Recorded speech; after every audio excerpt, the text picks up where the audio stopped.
Hello, hello, hi, gigpreneur. What is going on? Welcome. Happy Saturday. In hopes that you squeezed more out of your day than the day squeezed out of you. My name is Sean Azimi. I'm your ex corporate grinder. Used to work in the corporate environment, call center environment for many years, putting in 12, 14, 16-hour days until my pancreas said no more and it shut down, quit on me, left me unemployable, which means I can't even get a job with what I got going on now and with nothing to fall back on. And that really stunk. I don't know if you've ever had rock bottom like that, but it sucks. So I got redirected to this whole online space, this whole gig economy, if you would. And now I help folks just like you, just like me, to start a side gig online, and we grow it using social media. If that resonates with you, if you like that idea of creating another source of income for you, and you like it being flexible, then drop the word side gig in the comments, and I will get back with you after this live. And let's be ready to have that conversation. What's going on, folksy folks? How you doing? Hopefully you've had a good weekend. Looking forward to tomorrow. And tonight, I want to share with you a very interesting study. There was a study done that they put a bunch of snakes. I know, I know. Some of you are snake people. I am not snake person, and even though I've held them, touched them before in the past, it's not really my thing. So, but anywho, ski. In this study, they put a bunch of snakes in a room full of babies. Now, I don't know what kind of a. I guess you got to be there. But these snakes are not poisonous, but nonetheless, they're snakes in a room full of babies. And what they observed is very interesting.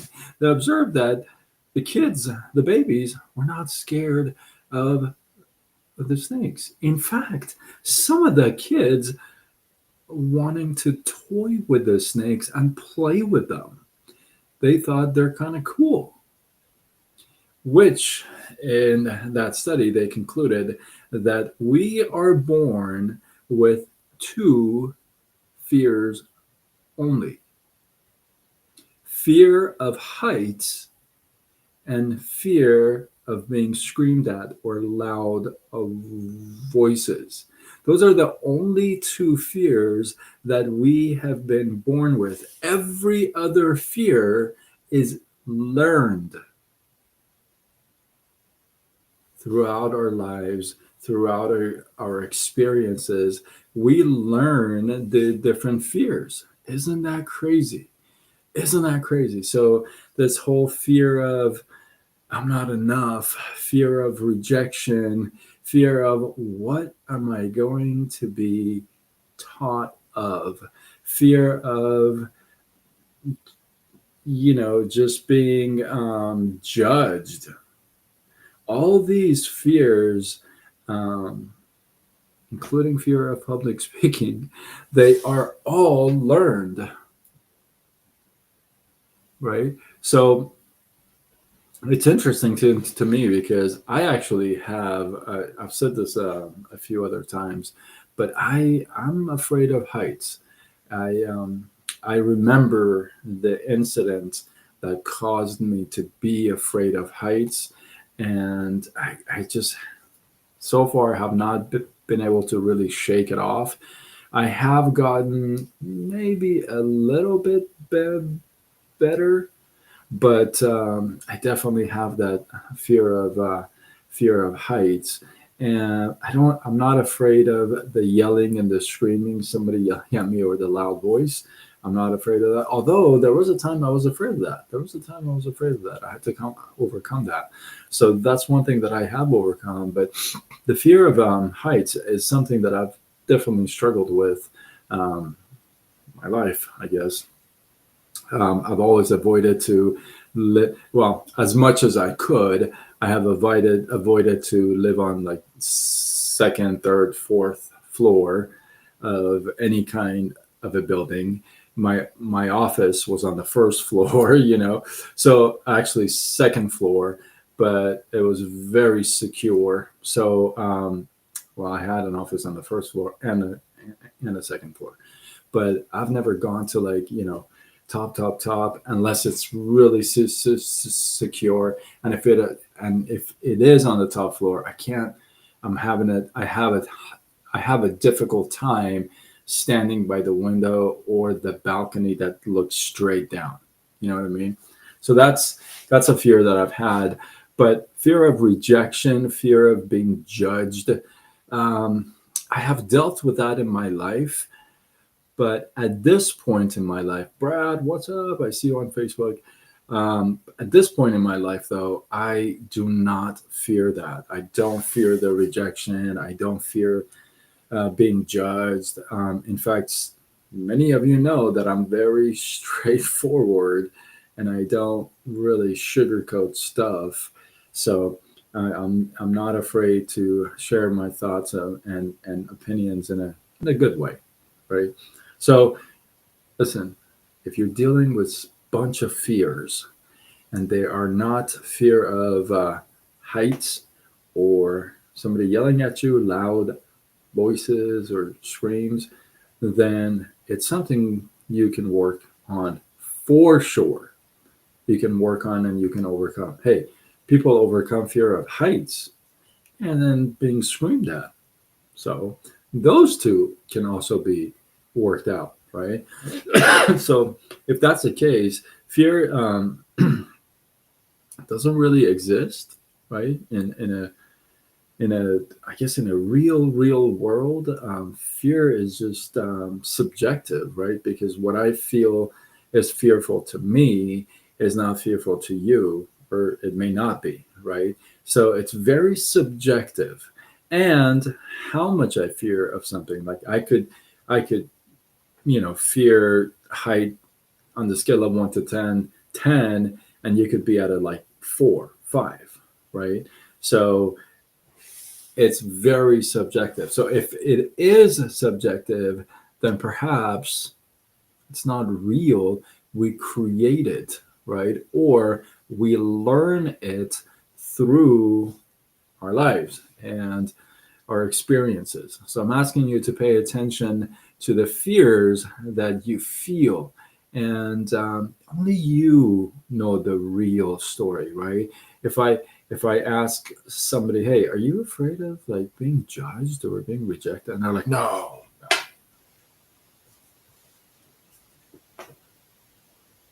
And that's exactly what they're afraid of. So it's not that you want to be admitting it to others.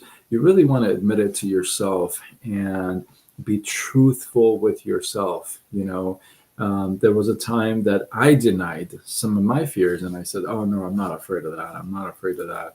But I was, you know, but I was.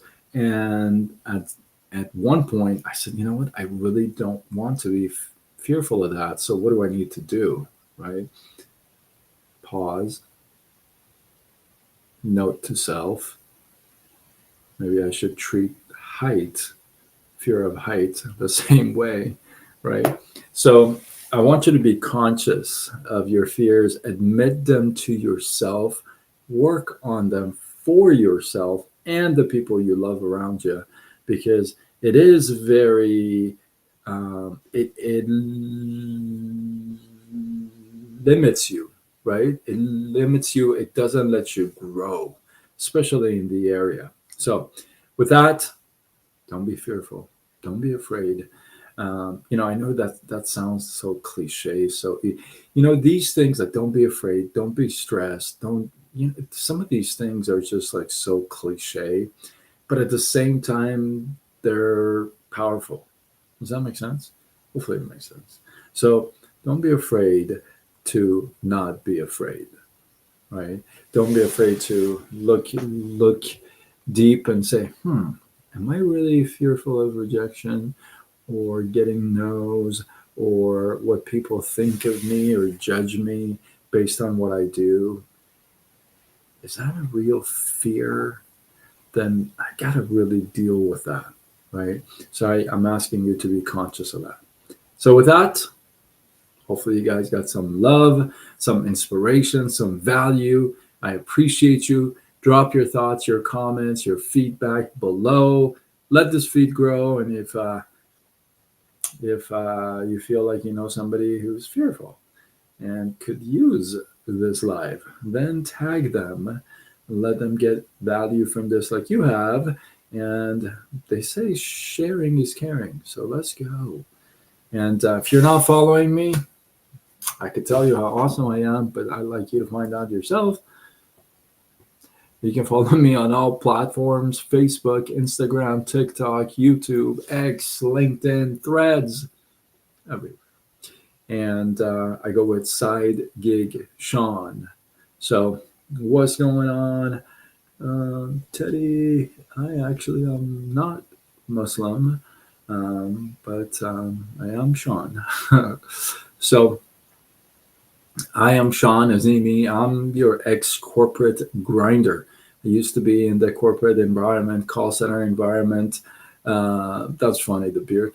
Um, I used to be in the corporate environment, call center environment for like many, many years. I used to put in 12, 14, 16-hour days, 6 days a week, sometimes 7 days a week, until my pancreas quit, shut down on me, left me unemployable, which means I can't even get a job anymore with what I got going on and with nothing to fall back on. So that was not fun.